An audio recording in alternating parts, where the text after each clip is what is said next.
आज हम कक्षा 9 इंग्लिश विषय के इंग्लिश सेकंड लैंग्वेज के यूनिट नंबर 1 चीता स्टीयर्स के बारे में समझेंगे।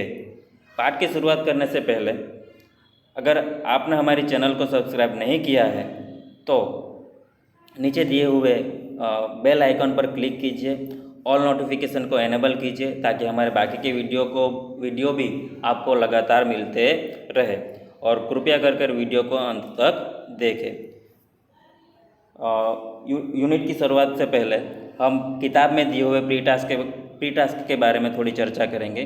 प्री टास्क में हमें एक छोटी सी कहानी दी गई है कि जिसमें रोज़ी नाम की लड़की ग्रोसरी शॉप में ब्रेड का पैकेट खरीदने जाती है, लेकिन वो वहाँ देखती है कि दुकानदार दूसरे ग्राहकों के साथ व्यस्त है, तो वो धीरे से एक चॉकलेट जार में से निकाल लेती है और वो घर निकल जाती है। घर जाकर उसकी मम्मी को जब यह पता चलता है तो वो उसको बताती है कि चोरी करना एक अच्छा काम नहीं है, और वो उनकी बातों को समझकर तुरंत ही दुकानदार को वापस टॉफ़ी देने के लिए चाहती है। दुकानदार भी उसकी यह प्रामाणिकता देखकर काफ़ी खुश होता है और उसकी प्रशंसा करता है। तो उसी तरह हमें भी इस पाठ में प्रामाणिकता के बारे में सीखना है। दूसरा कि प्री टास्क बी में हमें एक साउथ अफ्रीका के झुलू शिकारी के बारे में बताया गया है, जो ज़्यादातर साउथ अफ्रीका में ही दिखे जाते हैं। यहाँ पर उनकी population, language, religion, clothing, food, sports के बारे में बताया गया है।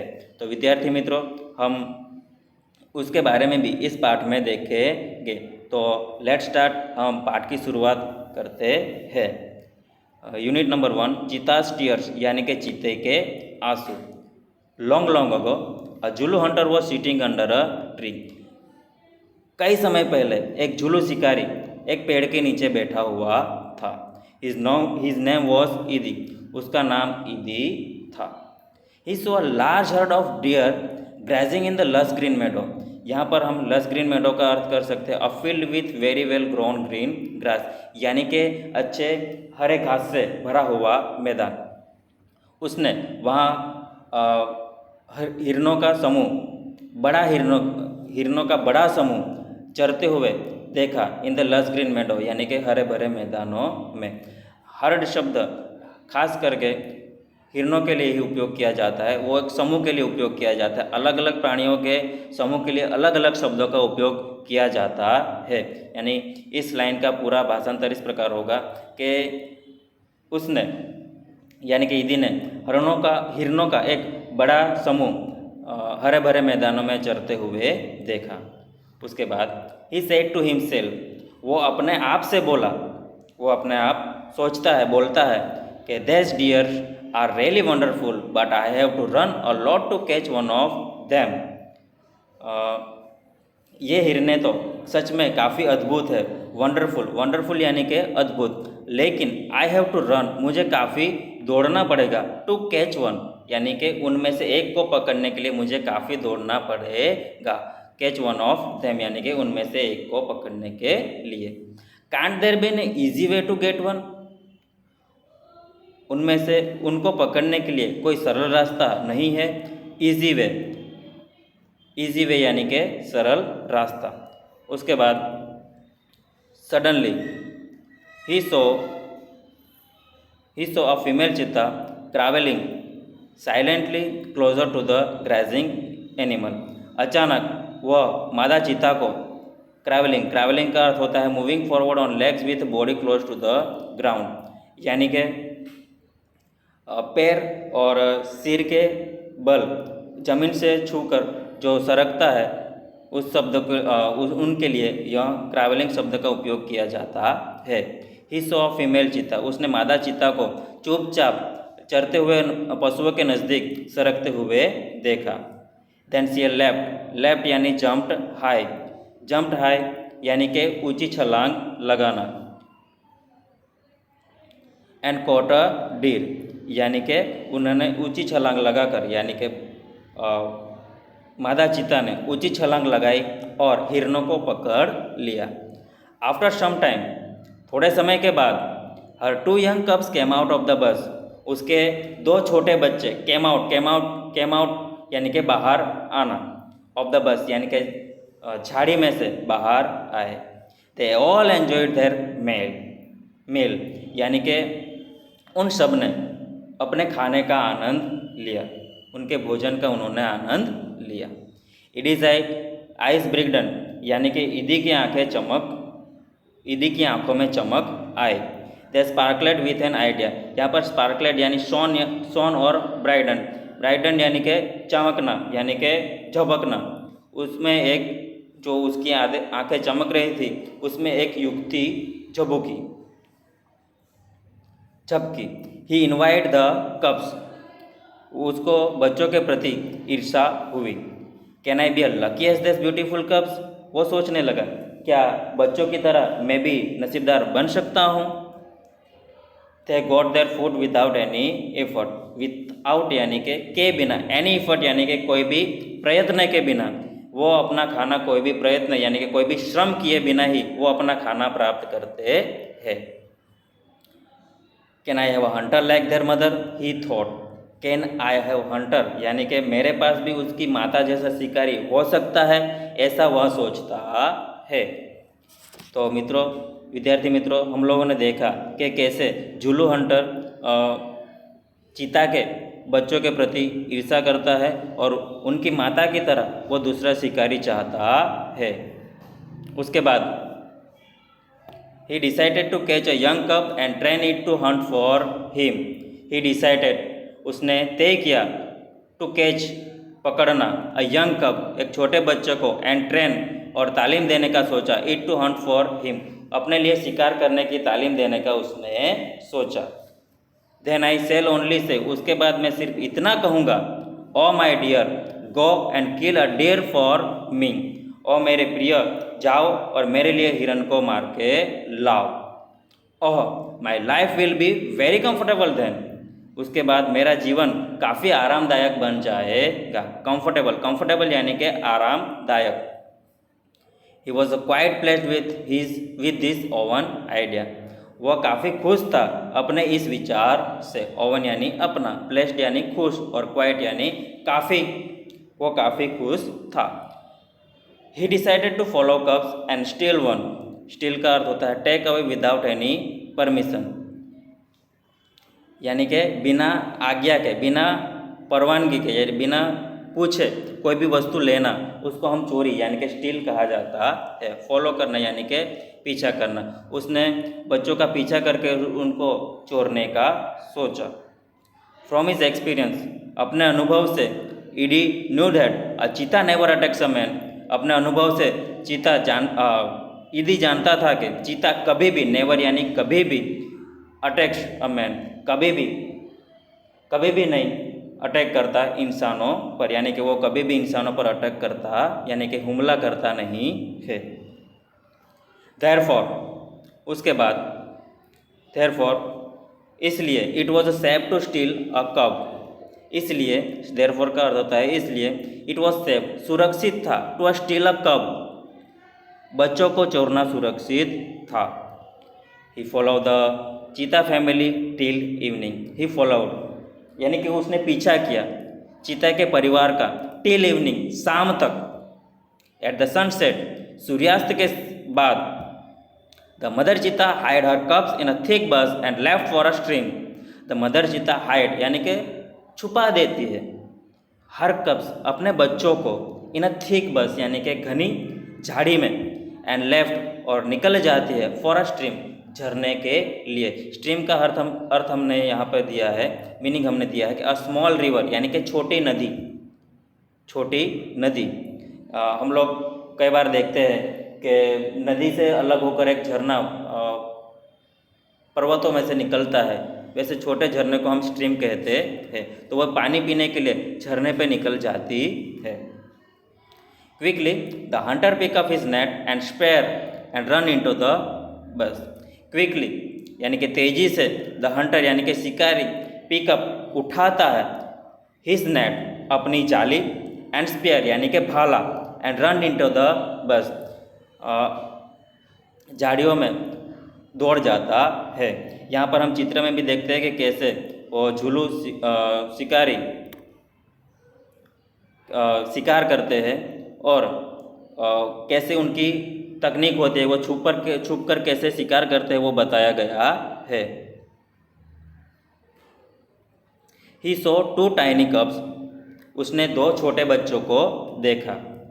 They looked him with a bright eyes, they look यानी कि वो देख रहे थे, बच्चे देख रहे थे, एट हिम यानी कि ईदी की ओर देख रहे थे, विथ देयर ब्राइट आइज, उनकी तेजस्वी आंखों से, जो चमक, उनकी जो बच्चों की आंखें जो चमक रही थी, उन चमकती आंखों से वो ईडी की ओर देख रहे थे। They were too young to run away, वो काफ़ी छोटे थे। टू यंग यानी कि काफ़ी छोटे, टू रन दौड़ने के लिए, अवे यानी कि दौड़कर भाग जाने के लिए, वो काफ़ी छोटे थे। Idi threw the net over them and the cubs were caught, Idi threw यानी कि फेंकता है, द नेट ओवर, नेट यानी कि जाली, ओवर यानी कि ऊपर, देम यानी कि उनके ऊपर वह जाली फेंकता है, and the cubs were caught, और बच्चे पकड़े जाते हैं। He needed only 1 cup but he thought, he needed उसको ज़रूरत थी, ओनली 1 कप सिर्फ एक बच्चे की, बट ही थॉट लेकिन वह सोचता है, oh it is always better to have 2 slaves instead of 1, यहाँ पर इंस्टेड ऑफ का अर्थ होता है के बदले। वो सोचता है कि एक सेवक के बदले, स्लेव्स यानी सेवक, एक सेवक के बदले, इंस्टेड ऑफ 1 यानी कि एक सेवक के बदले 2 हो, वो हमेशा एक अच्छा रहता है। He dragged them with him and hid them under a big basket. Drag का अर्थ होता है पुल, जो हमने यहाँ शब्दार्थ में भी दिया है। ड्रैग यानी खींचना, ड्रैग का अर्थ होता है खींचना। तो वो उनको खींच कर यानी थैम यानी उनको, यानी कि बच्चों को खींच कर, विथ हिम अपने साथ ले जाता है, एंड हाइड और छुपा देता है, थैम उनको, अंडर अ बिग बास्केट। तो छात्रों, द मदर चीता रिटर्न आफ्टर अ वाइल, माता चीता थोड़े समय के बाद वापस आते हैं। रिटर्न यानी कि वापस आना, आफ्टर अ वाइल यानी कि आफ्टर यानी बाद में, अ वाइल यानी कि थोड़े समय के बाद वो वापस आती है। She did not find her cups, वो अपने बच्चे को पाती नहीं है, यानी कि वो अपने बच्चे को वहाँ देखती नहीं है। शी लुक्ड ऑल अराउंड, वो चारों ओर देखती है, ऑल अराउंड यानी कि चारों ओर, हर तरफ, लुक्ड यानी कि देखना। First of all she become angry and jump widely, first of all यानी कि पहले तो, शी बिकम एंग्री वो गुस्सा होती है, एंड जंप वाइडली और कूदने लगती है। शी स्निप्ड ऑल अराउंड, यहाँ पर स्निप यानी कि सूंघना, अराउंड यानी कि आसपास, वो आसपास बच्चों को सूंघती है। But alas she could not find her dear babies, वो अपने प्रिय बच्चों को ढूंढ नहीं पाती है। At last she become sad and started crying, वो अंत में उदास हो जाती है और रोना शुरू कर देती है। स्टार्टेड यानी शुरू करना, क्राइंग यानी रोना। She cried and cried for the whole night till the next evening, वो रोती ही रहती है फॉर द होल नाइट यानी कि पूरी रात तक, टिल द नेक्स्ट इवनिंग दूसरे दिन की शाम तक वो रोती ही रहती है। She cried and cried until her tears made dark stains down her cheeks, यहाँ पर स्टेन्स का अर्थ हमने लिया है, ऊपर देखे तो mark that are difficult to remove, ये रहा, mark that are difficult to remove. इसका अर्थ होता है कि ऐसी कोई निशानी के जो आसानी से मिटाई ना सके, यानी हमारे शरीर पर कोई ऐसी निशानी हो जाए जिसको मिटाने के लिए हमें काफ़ी डिफ़िकल्टीज यानी कि मुश्किल हो, वैसी निशानी। यहाँ पर हम चित्र में चीता का चित्र देख सकते हैं, उसमें भी आँख के नीचे काले डब्बे जो पड़े हैं वो हम देख सकते हैं। She cried and cried until her tears made dark stains down her cheeks, वो रोती रहती है, उसकी वजह से उसके गाल पर आंसुओं के काले धब्बे पड़ जाते हैं, तब तक वो रोती रहती है। शी वॉज स्टिल वीपिंग, वो अभी भी रो रही थी, स्टिल वीपिंग, अभी भी, वीपिंग यानी कि रोना, वो अभी भी रो रही थी। At night, the mother cheetah cried so loudly that she was heard by a wise man living in the village. Wise यानी के समझदार, loudly यानी के जोर से, heard यानी के सुनना। रात को चीता माँ यानी कि माता चीता इतनी ज़ोर से रोई कि गांव में रहने वाला एक समझदार इंसान ने उसकी आवाज़ सुनी। The old man understood what had happen. वो वृद्ध इंसान समझ गया कि क्या हुआ है।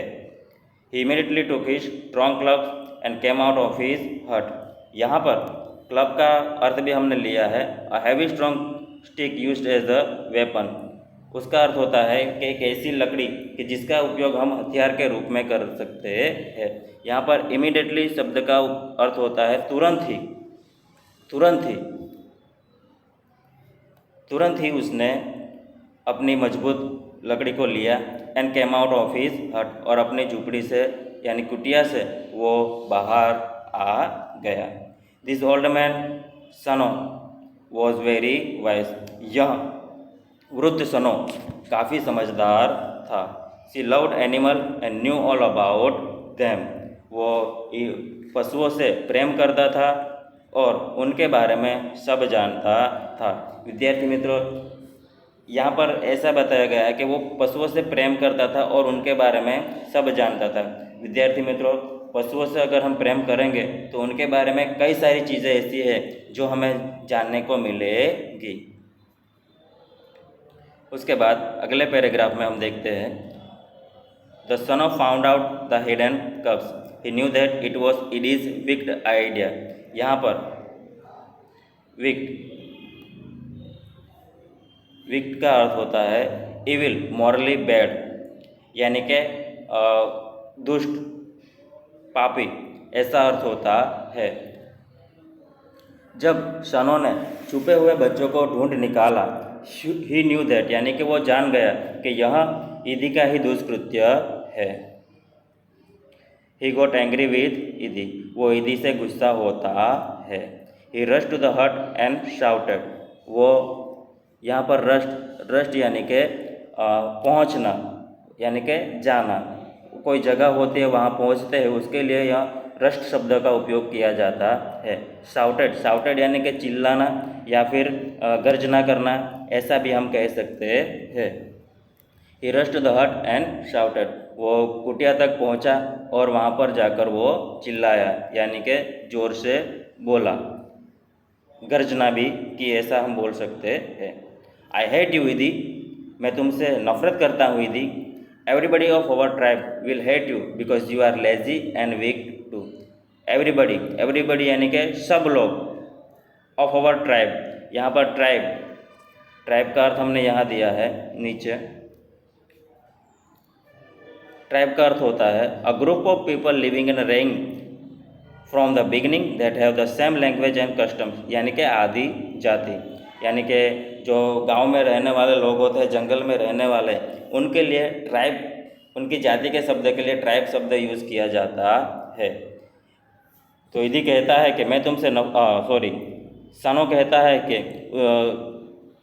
मैं तुमसे नफरत करता हूँ ईदी, हमारी जाति के सब लोग भी तुमसे नफरत करते हैं। बिकॉज क्योंकि you are lazy and wicked too. Lazy का अर्थ होता है आलसी और विक्ड यानी पापी, क्योंकि तुम एक आलसी और पापी भी हो। We know that a hunter must hunt with his own strength and skill. हम जानते हैं कि शिकारी हमेशा अपनी ताकत और अपनी कला से, यानी कि जो उसको जो आता है उससे ही वो शिकार करता है। But you are lazy hunter, लेकिन तुम एक आलसी शिकारी हो। यू आर थीप, तुम एक चोर हो। यहाँ पर थीप यानी कि चोर। You have broken the rules of our tribe, तुमने हमारी जाति के सभी नियमों को तोड़ा है। You have brought dishonour to the whole tribe, तुम हमारी जाति के लिए एक कलंक रूप हो। डिसऑनर का अर्थ ये भी होता है कि तुमने बदनाम करना, डिसऑनर यानी बदनाम करना भी होता है, और कलंक भी हम उसको कह सकते हैं, यानी कि तुमने हमारी जाति को बदनाम किया है। All the member of the Hunter tribe got together, शिकारी जाति के सभी लोग एक साथ इकट्ठा होते हैं। टूगेदर यानी एक साथ, गॉट इकट्ठा होना। They decided to drive away it is from their village for a work. They decided उन्होंने तय किया, टू ड्राइव अवे यानी कि निकाल देना, ईदी को, फ्रॉम देयर विलेज उनके गांव में से, फॉर एवर यानी कि हमेशा के लिए उन्होंने ईदी को अपने गांव में से निकाल देने का निर्णय लिया। Sano took the cubs on his shoulder and return them to their mother. Sano took यानी कि सनो लेता है, द कप्स बच्चों को, ऑन हिज शोल्डर अपने कंधे पर, एंड रिटर्न और वापस करने जाता है, देम उनको, टू देयर मदर उनकी माता को वापस करने के लिए वह वापस जाता है। He saw that long weeping of Mother Cheetah had stained her face forever.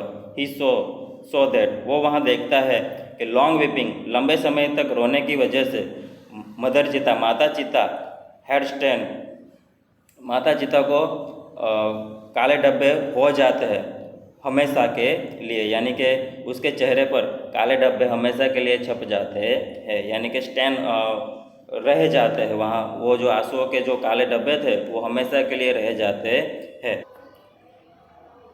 Fact about चीताज यानी कि चीता के बारे में वास्तविकता यानी कि हकीकत।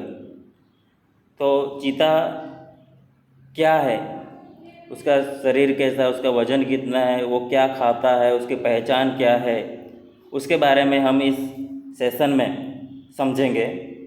सबसे पहले तो चीता का जो हाइट है वो बताया गया है।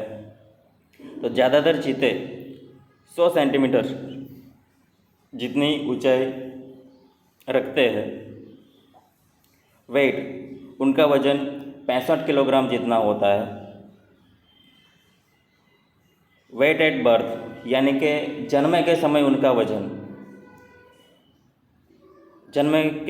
वजन होता है 300 ग्राम।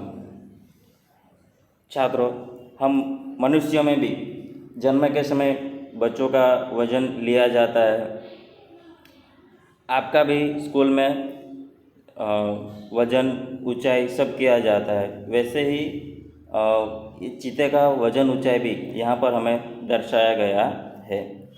उसके बाद एज ऑफ मैच्योरिटी यानी कि पुख्त वय, पुख्त होने की उम्र उसकी, तो 2 साल में ही वो पुख्त वय का हो जाता है। हमारे इंसानों में 18 साल की उम्र के बाद यानी कि 18 साल की उम्र से पुख्त वय माना जाता है। हम जानते हैं कि 18 साल से हमें वोटिंग का भी हक मिलता है। कई सारी जो लेन देन होती है, कायदे कानून होते हैं, वो भी हमें 18 साल के बाद ही लागू होते हैं। वैसे ही चीते को 2 साल के बाद पुख्त वय का माना जाता है। आइडेंटिफिकेशन, चीते की पहचान क्या है। हम देखते हैं कि अलग अलग पशुओं की अलग अलग पहचान होती है। जैसे हम देखते हैं कि कुत्ते की पहचान अलग होती है, बिल्ली की पहचान अलग होती है, शेर की पहचान अलग होती है, हाथी की पहचान अलग होती है। हाथी को अगर हम देखते हैं तो अपनी सूंड, अपने दांत, अपनी पूंछ की वजह से काफ़ी जाना जाता है। शेर को हम देखते हैं तो वो अपनी गर्जना, अपनी गति के बारे में काफ़ी जाना जाता है। उसी तरह चीता भी अपने शरीर की पहचान के लिए काफ़ी जाना जाता है। द चीता तो देखते हैं हम, the cheetah had a lighter body and its legs are longer than the leopards. चीता का शरीर हल्का होता है और उसके पैर लेपर्ड्स यानी कि तेंदुए से काफ़ी लंबे होते हैं। It has isolated black spots whereas leopards has cluster of spots. Isolated, ये रहा ये शब्द आइसोलेटेड यानी कि अलग अलग, ब्लैक स्पॉट यानी कि अलग अलग काले धब्बे होते हैं। जबकि तेंदुए को वो काले धब्बे झुंड में यानी कि समूह में होते हैं। उसके बाद यहाँ हम देख सकते हैं कि चित्र में भी उसके काले धब्बे बताए गए हैं जो अलग अलग है। हैबिटेटेड यानी कि निवास स्थान यानी कि रहने की जगह। चीता usually live in open forest. चीता सामान्य रूप से खुले मैदानों में, खुले जंगलों में रहता है। Presently they are found mainly in Africa. हाल ही में वो खास रूप से अफ्रीका में देखे जाते हैं। यानी कि वो दूसरे देशों में कम देखे जाते हैं, वो अफ्रीका में ही ज़्यादा देखे जाते हैं। वी हैड लॉट ऑफ चीता in India but the last one was shooted bye hunters around 1950। हमारे भारत में कई सारे चीता थे, लेकिन 1950 में लास्ट बार यानी अंतिम बार उसका शिकार किया गया था। तो छात्रों, आप सोच सकते हैं कि हमारे भारत देश में पशुओं का शिकार कैसे किया गया है और उनकी संख्या कितनी कम हो गई है। तो हमें इसी सोच के साथ रहना चाहिए कि हमें पशुओं का बचाव करना है, उनका रक्षण, उनको बचाना है, हमें उनको संभालना है, ताकि हमारी जो पोषक कड़ी है वो लगातार चलती रहे और सुरक्षित रहे। उसके बाद आदत, हैबिट्स यानी कि आदत है। It is the fastest animals on the earth. वो पृथ्वी का सबसे तेज पशु है, प्राणी है। Its top speed can be around 100 kilometres per hour. उसकी ज़्यादा से ज़्यादा गति घंटे के 100 किलोमीटर की गति से होती है। But it can maintain this speed only for a very short distance. परंतु वह यह गति मेंटेन यानी कि रखता है, जारी रखता है, दिस स्पीड, यह गति, only for a very short distance, सिर्फ कुछ ही अंतर तक वो यह गति को जारी रखता है। यानी कि वो कुछ ही अंतर तक 100 प्रति घंटे की रफ्तार से दौड़ता है, बाद में वो अपनी गति कम कर देता है। Sometimes it can take a leap as long as 25 metres. कई बार वो लगभग 25 मीटर जितना लंबी छलांग लगाता है। It creeps silently behind the prey and then leaps up to catch it. वो शिकार के पीछे चुपचाप सरकता है और उसके बाद उसको पकड़ने के लिए वो छलांग लगाता है। It does not preserve its prey. वो अपने शिकार को संभाल के नहीं रखता है। यहाँ पर प्रिजर्व यानी कि संभाल के रखना, वो रखता नहीं है। This sometimes causes death of कब्स and young चीतास। कई बार इसी कारण से छोटे बच्चे यानी कि जो छोटे चीता होते हैं उनकी मृत्यु का कारण बनता है। यानी कि वो शिकार को संभाल के नहीं रखते और कई बार खाने की कमी की वजह से भी कई छोटे बच्चों का मृत्यु होता है। It is a solitary creature. वो अकेला रहने वाला जीव है, यानी कि सॉलिटरी यानी कि अकेला।